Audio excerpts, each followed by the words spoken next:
doubt at all about that. I think Robert Black is probably best summed up as he is the definition of every parent's nightmare. But also, Black is full-on psychopathic and has no capacity for empathy or remorse for his victims whatsoever.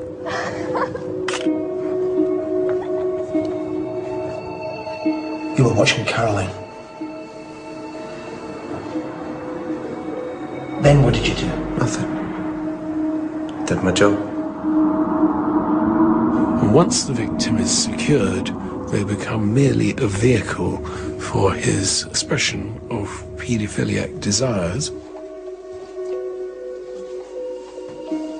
It would seem that from the moment Black woke up in the morning till the moment he went to bed at night, his thoughts were given over to the abuse of children.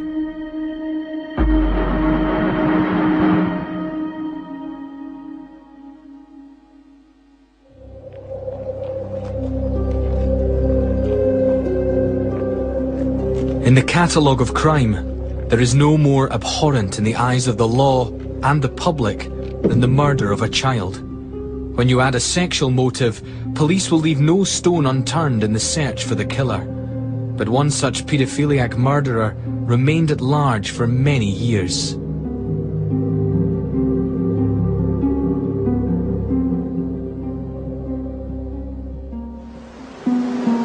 He carried out grotesque acts of indecency against his young victims and dumped their bodies in various locations across the UK. On a hot Friday afternoon in July 1982, an 11-year-old girl was walking back to her home in Northumberland. She'd been playing tennis in the town of Coldstream in the borders between Scotland and England.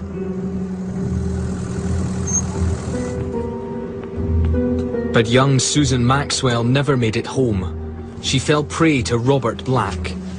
Her sudden disappearance horrified Scotland. A little girl walking home from a tennis game on a summer's afternoon in a beautiful part of the Scottish borders where crime doesn't happen. It wasn't some sort of inner city gang thing. It was, it really brought home to people.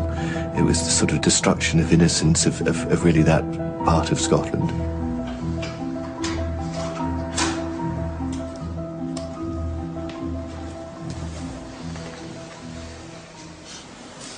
Your mother, Robert. Tell me about your mother. I never knew my mother. She abandoned me when I was a kid. Didn't even know my father's name. It's very far from the ideal start in life, and pretty well every denominator of successful, stable personality development was not exactly there for him. Black spent his early years in the Scottish Highlands.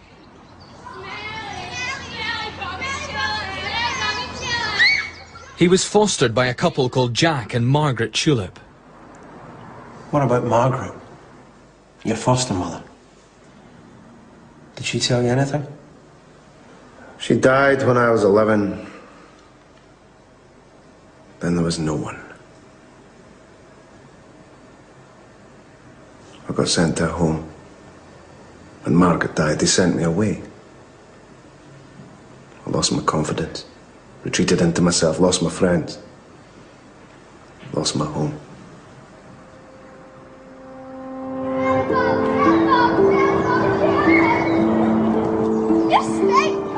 Black lost his foster father when he was 5, and his foster mother died 6 years later.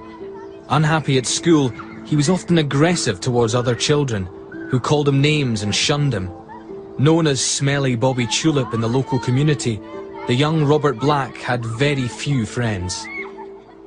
He had a pretty rough start, but others too have a particularly rough start, and they don't go on to become serial killers and abductors of defenseless little girls.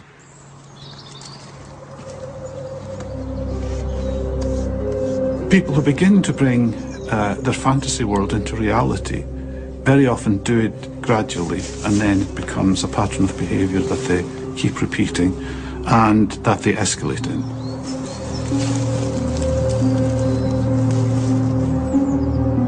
As a child, Robert Black developed seriously abnormal sexual fantasies. Later in life, he recalled feeling that he would have preferred to be a girl and used to dress up in female clothing. Black was destined to spend the remainder of his childhood in and out of care and ended up in children's homes.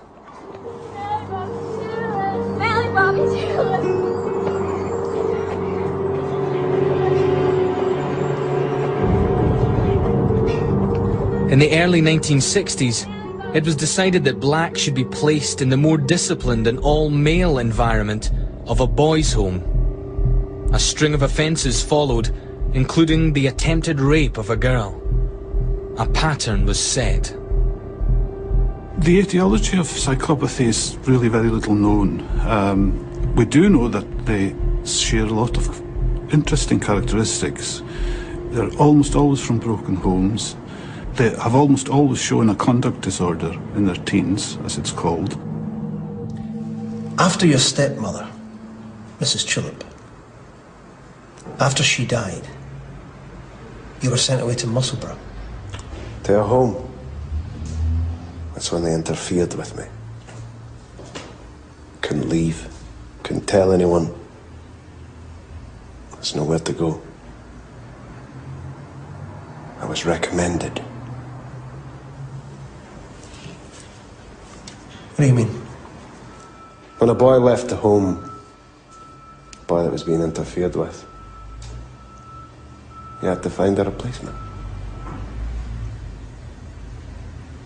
I was recommended. You were abused. My reports improved. That was the deal. A lot of importance has been put on the fact that he became one of a succession of boys where it was suggested that each boy, when they left the home, would recommend another boy, and he became the one who was recommended to the abuser. And obviously that's entirely unacceptable, but it doesn't necessarily translate that that is a stepping stone for paedophilia.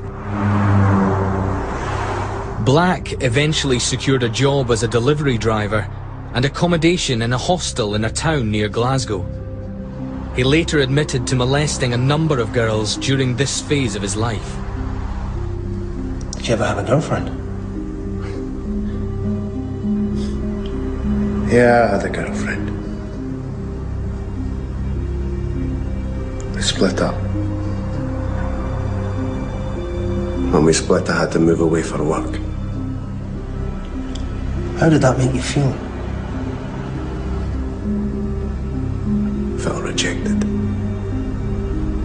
Abandoned. The way my mother left. Margaret left. They all left.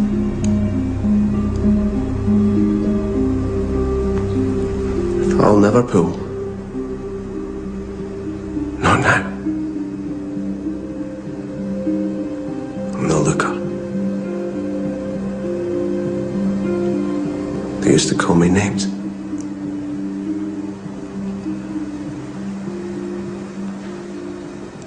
Violating other children that survived, on his own admission, he's violated somewhere between 30 and 40 in a given patch. I strongly suspect that is a very, very conservative estimate. Given the kind of profile he has, as an opportunist, psychopathic killer, it would be surprising if he hadn't started exhibiting that behaviour earlier in his life, because by and large, serial killers and serial killers in particular are usually men in their 20s or 30s. But that's just a normative thing. I mean, it may be that we have an abnormal case here.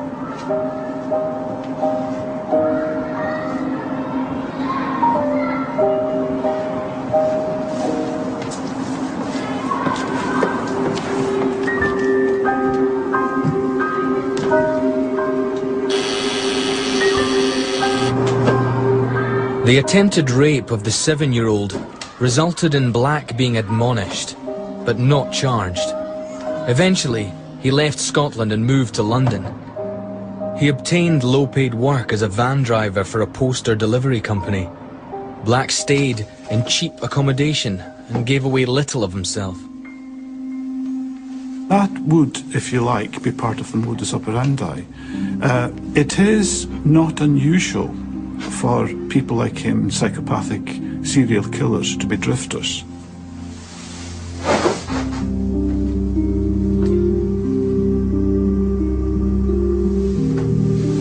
Paedophilia, in Greek means the love of children.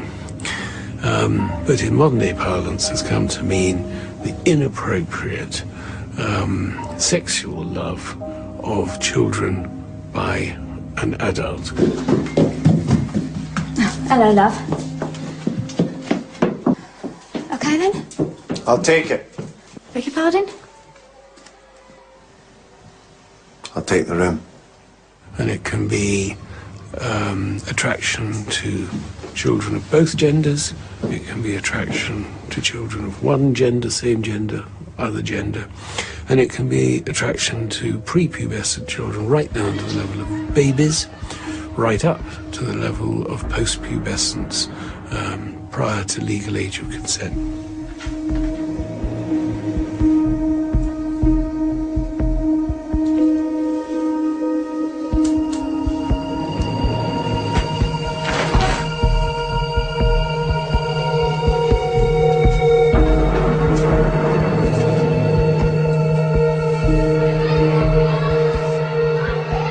They bring their vulnerabilities to that person, and that's exactly what this kind of person wants. They want someone who they can subjugate, and someone who will bend to their will, and someone who they can use.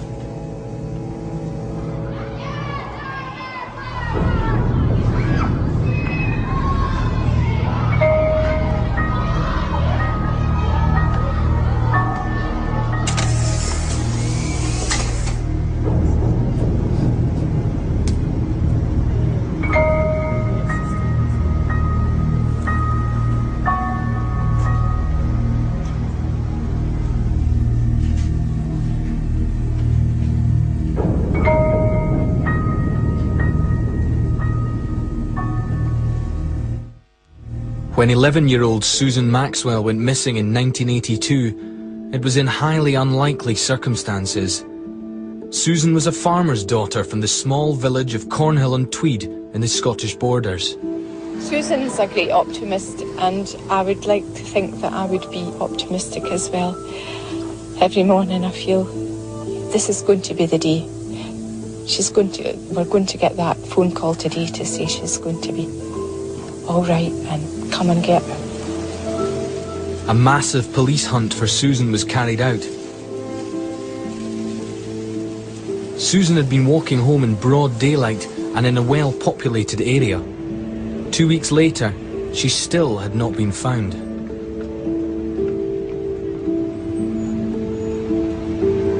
Her parents had just returned from broadcasting a live appeal on national radio when police arrived with devastating news.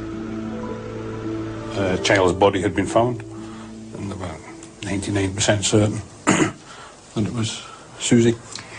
I remember he wouldn't use the word dead, No, though. he didn't. That was strange. He said, we've found a girl and she's not alive. And that's when you feel this sort of coldness going through you. I mean, even though you've been bracing yourself for 2 weeks, this sort of coldness goes right through your whole body. It's a really strange feeling.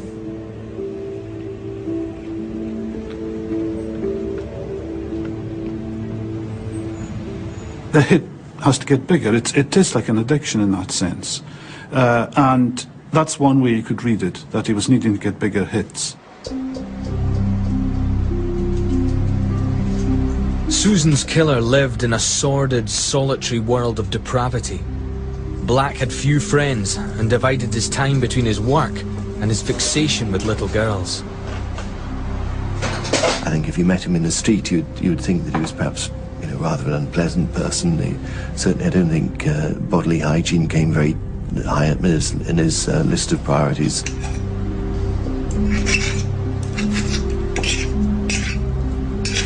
We have someone who has got a very, very private world going on behind those eyes.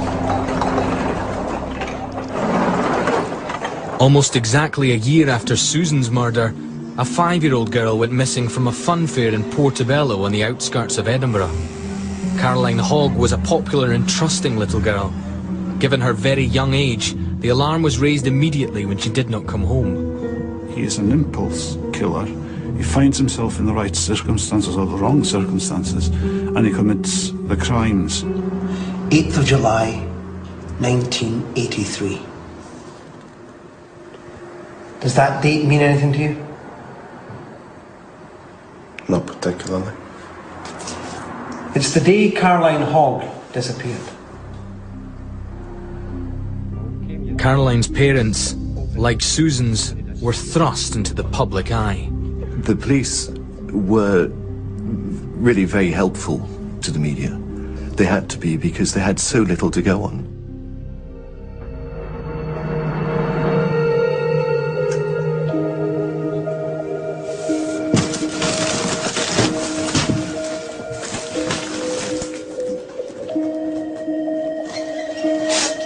Black's sinister obsession with children's clothing had not diminished.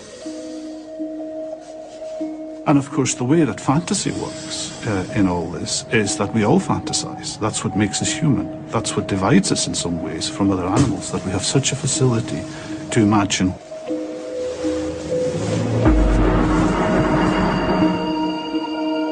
We all imagine what it's going to be like to try and form a relationship with another person, to think sexually about that, to act it out in our fantasies, and eventually, hopefully, to actualize that in reality.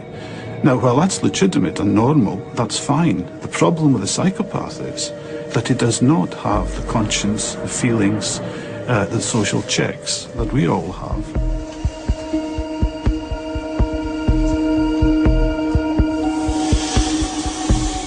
And it comes as absolutely no surprise whatsoever that he's not putting his hands up for any of it in terms of acknowledgement of guilt or innocence, because in so doing, be it acknowledgement of guilt, statement of innocence, he'd have to defend himself, and that would bring out the possibility that he'd have to tell us about his private world.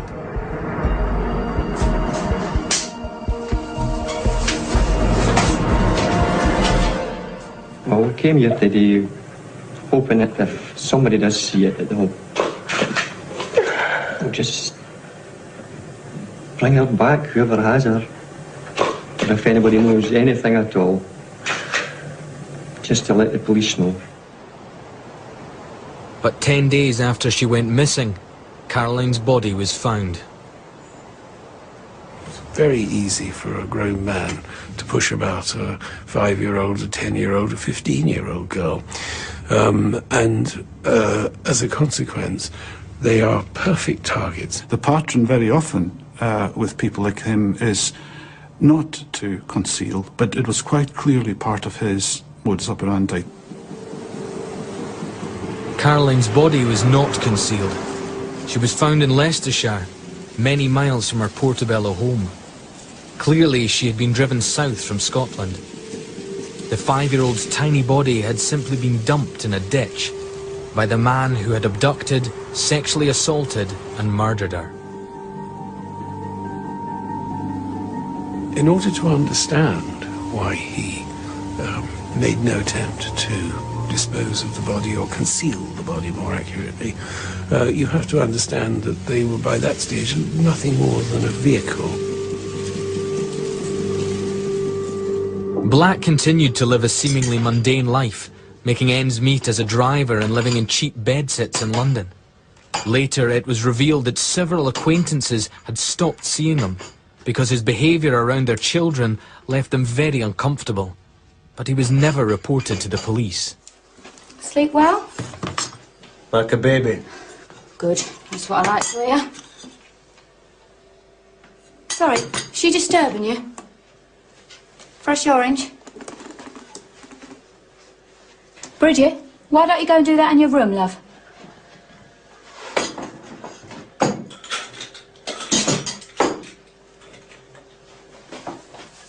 Tea or coffee?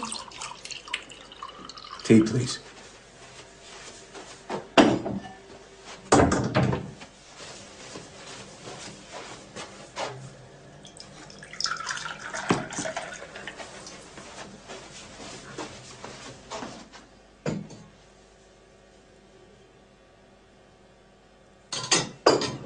The investigation into the deaths of Susan and Caroline grew to such a scale that Northumbria CID were drafted in to coordinate the various police forces involved. It was the first time in the UK that a senior officer was put in charge of an inquiry crossing forces and national boundaries.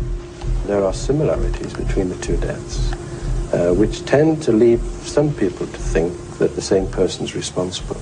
But I must also say there are certain differences, and it's just possible, in fact more than possible, that two different people are responsible. Perhaps slightly unusually for police in those days, he established very strong personal relationships with the relatives of the victims of these crimes, and he became very aware of their needs in terms of information, and he was always anxious to ensure that if there was going to be a development, that these parents found out about it first. He was mortified at the thought of them finding out something from any other source other than him.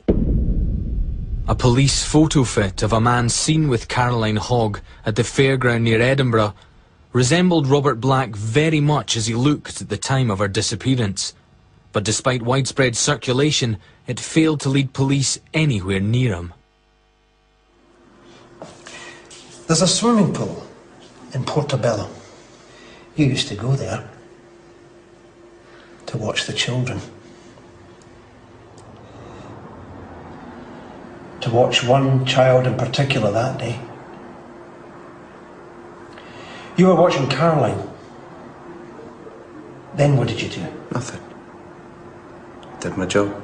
People saw you there, in your van, free to travel around and watch children. Pick up the children you wanted, pick them up in your van. No. You were seen. That's not me. Psychopaths always think that they're better than the rest of the world, and they always think that they have power and knowledge, and he's hanging on to that power and knowledge, in that he's not confessing, not telling what happened. Black was an extremely daring predator of children, often stalking little girls in daylight and in public places. He carried his abduction kit in the van in case the opportunity ever arose. He had bindings and gags and a sleeping bag to put them in.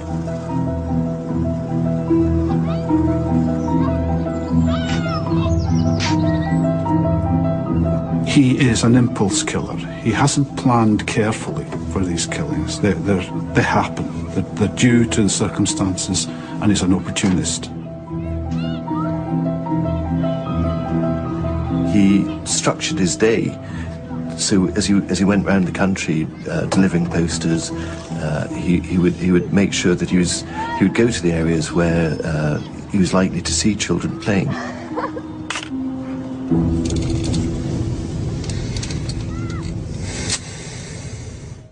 Police were becoming convinced that the killer was a man who drove for a living because of the scattered locations near motorways where the bodies had been found. Public concerns began to place greater pressure on the investigation, especially since some tabloids compared the abductions and killing of the young girls with the notorious Moors murders. Another very important characteristic is the complete inability to empathise with other people. That is, to take the place of the other person and understand what they're feeling, because they haven't got the feelings themselves to understand it. The other one that's very apparent when you take a history of a psychopath is that they are unable to learn from experience. And we've also got, critically, the capacity to know what he's doing is wrong, to know that it is abhorrent to society, and to know that he's willing to lie, lie, and lie again. Okay, right.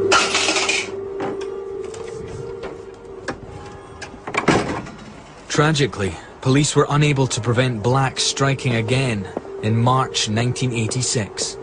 This time in England. Sarah Jane Harper had gone to the local corner shop on a brief errand for her mother. It was early evening, but a dark, miserable night was drawing in. Sarah bought a loaf and 2 packets of crisps. She was seen by witnesses walking the route back to her home and then vanished. It was now becoming more and more apparent to senior police officers that they were more than likely looking for one man. The killer was using the same tactics over again, and his crimes were spreading geographically. Sarah Harper's body was eventually found in the River Trent to the west of Nottingham. Pathology reports concluded that she had been seriously sexually assaulted and that she was alive but unconscious when put in the water. Indications were that Sarah had been in the river for around 3 weeks. Police drafted in employees of British Waterways to try and help pinpoint the exact location where the killer might have dumped his 3rd young victim. He's got to be stopped. He's got to be put away. He's got to be stopped. He can't go on abusing children as he has done. In your van. Free to travel around and watch children. Pick up the children you wanted. Pick them up in your van. Names of suspects and witnesses were cross-checked against the police database in Edinburgh looking after the earlier 2 killings. Sarah was a Salvation Army girl, the embodiment of innocence ripped apart by the man who had abducted, assaulted and murdered her. The identity of the individual becomes of virtually no significance whatsoever. And if they die, well, that's just an accident that would happen. And he's, I believe, even used that word, an unfortunate accident.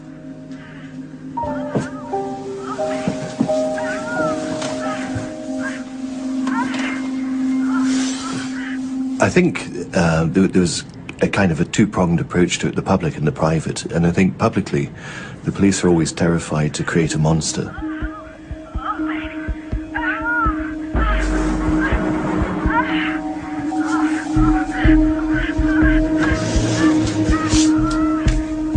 Black continued to do as he pleased. Despite his past convictions, he never once came under the police radar.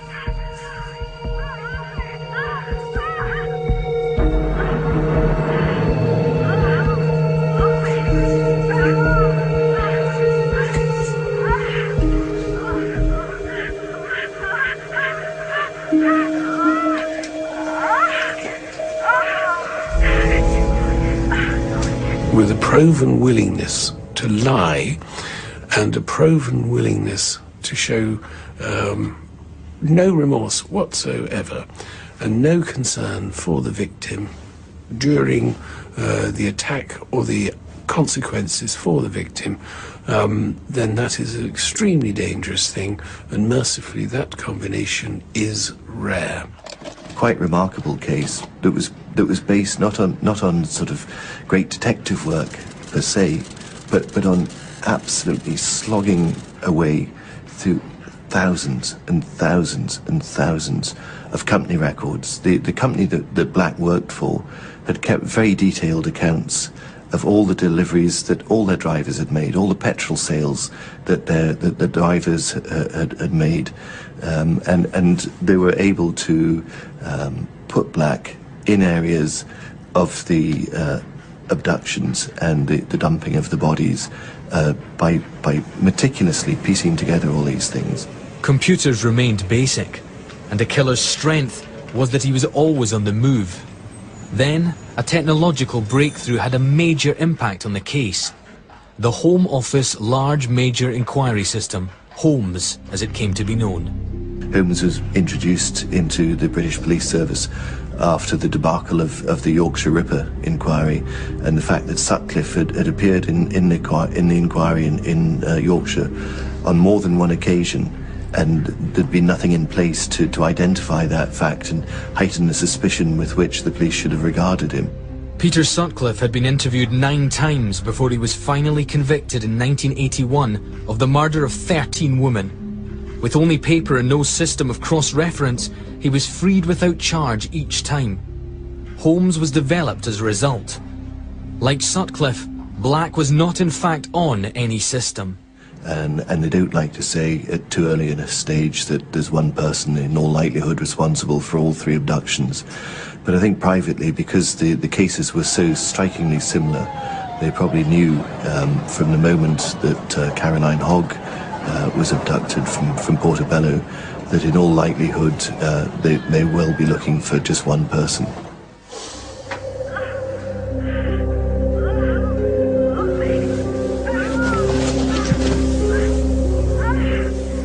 Black was by now living in Stamford Hill, North London.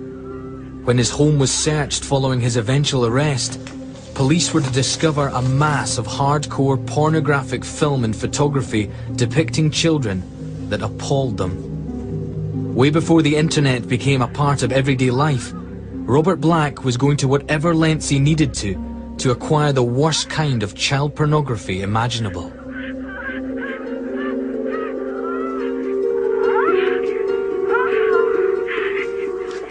I mean, it would be as important to him, I reckon, as eating and drinking. Can you tell me what happened in Grangemouth?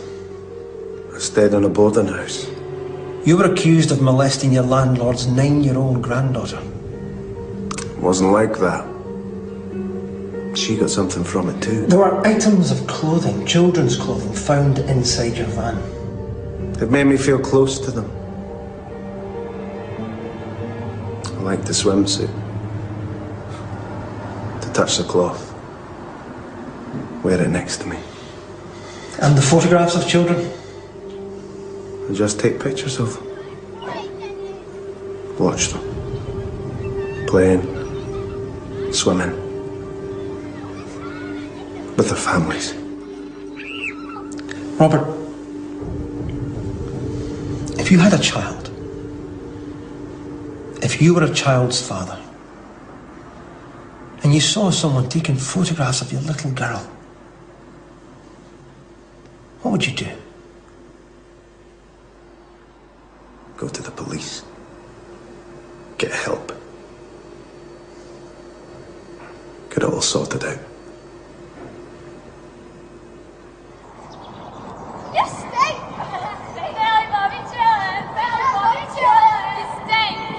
Officers began to hope that the child killer would make a mistake, and in the summer of 1990, he did just that. The arrest of Black was just a fantastically good example of good citizenship. It happened in the peaceful village of Stowe in the borders of Scotland and England. Local man David Herkes was mowing his lawn one afternoon when he noticed something. As he was walking up and down his garden, he saw a van stop, thought nothing of it. He saw a girl that he vaguely recognised walking on the pavement. As the girl disappeared behind the van, Mr. Herkes became aware that she hadn't emerged from the other side. I took the registration. I nipped over to a neighbour's house and said, you know, the family at home, one was playing 2 doors up with a friend, and I told her what I thought I'd seen. Of course, panic.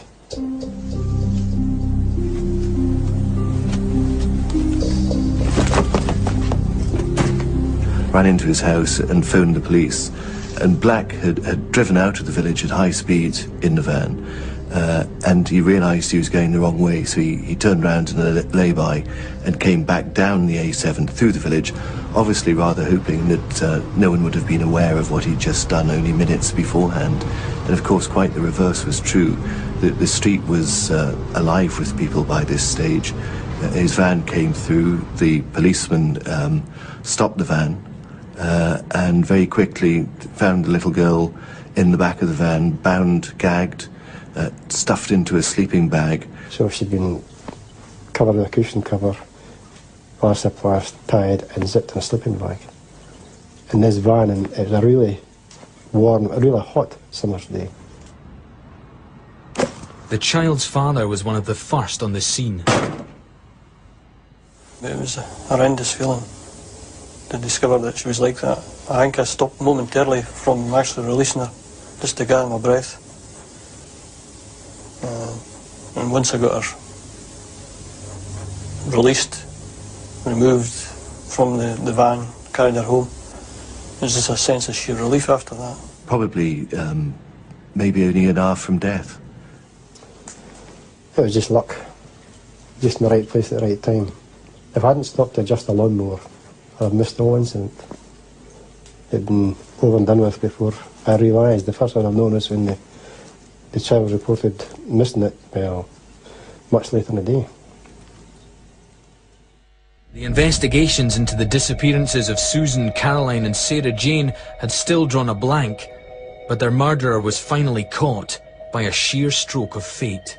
I always try to be honest, and I've got to say that my biggest hope lay in him doing something which brought him to the notice of the police. Black was tried in Scotland for the attempted abduction of the little girl in Stowe. He pled guilty, and finally detailed reports were instigated into his background. The presiding judge, Lord Ross, ruled that Black was such an immediate danger to children, he should be sentenced to life. Black had been practicing indecent behaviour towards young children since his early teens. The net was about to begin closing as police set about questioning him for the 3 unsolved murders. I think it was obvious to everyone that he was the man that they'd been looking for all these years for the Susan Maxwell, Caroline Hogg and Sarah Harper cases.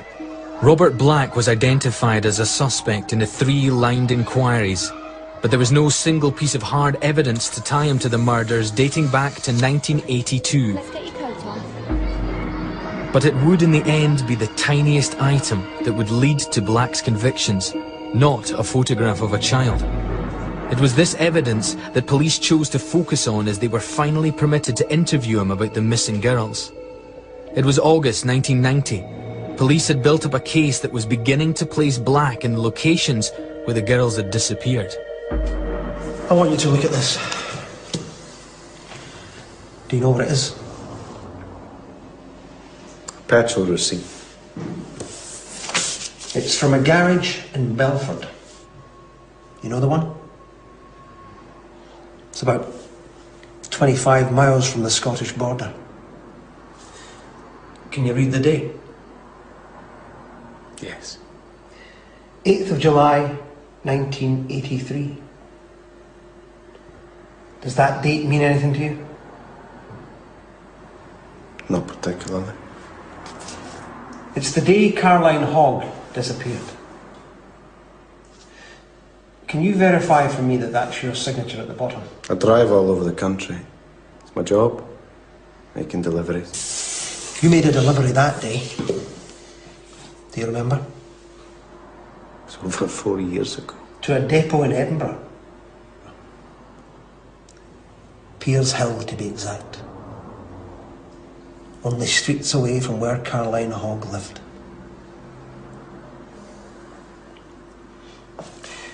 There's a swimming pool in Portobello. You used to go there to watch the children. To watch one child in particular that day. You were watching Caroline. Then what did you do? Nothing. Did my job. People saw you there. In your van. Free to travel around and watch children. Pick up the children you wanted, pick them up in your van. No. You were seen. It's not me. Take another look. It looks nothing like me. Do you recognise this child? No. What about this child? You've got the wrong man.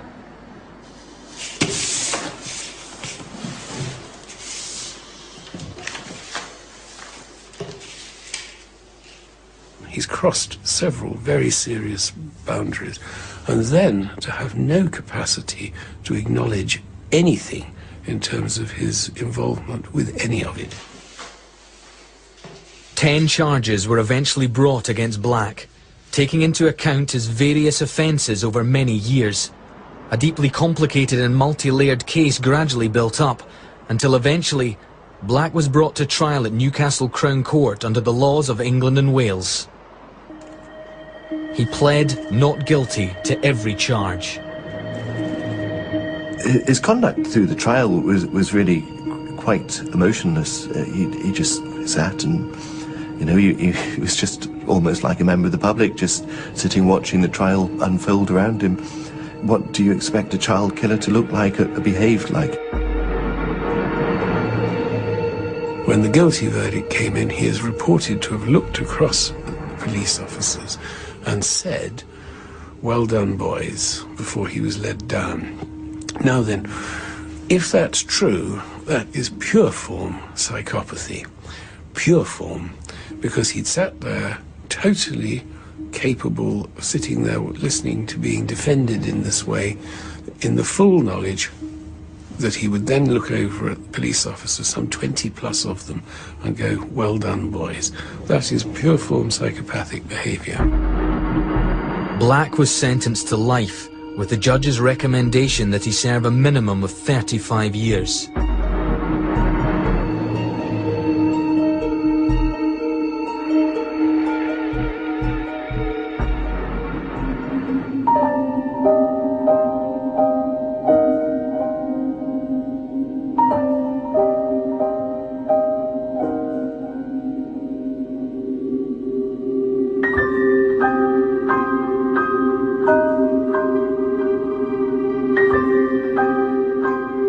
It was a lifetime spent abusing young girls.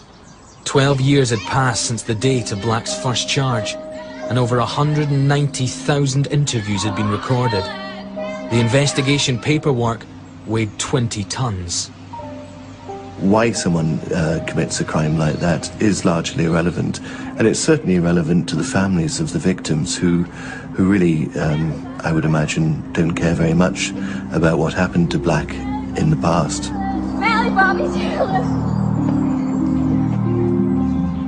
We know that this person's now safely in jail and the public are going to be protected. But it's not going to make any difference to us, really. It may draw some sort of veil over an episode that's gone on a long time, but as far as we're concerned, all that matters is we don't have Susie. The loss is the major thing. I really don't care what happens to him. Rehabilitation doesn't come into it. He's not going to be released. We don't care much how rehabilitated or otherwise he is.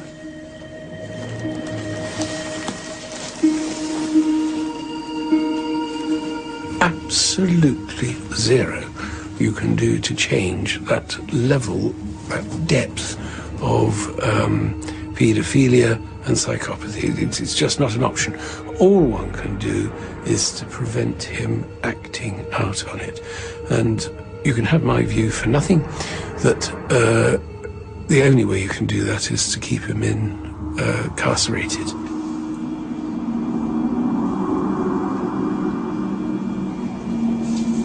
I would find it very hard to think that a man as fundamentally evil as Robert Black would be able to turn off these urges for long periods of time.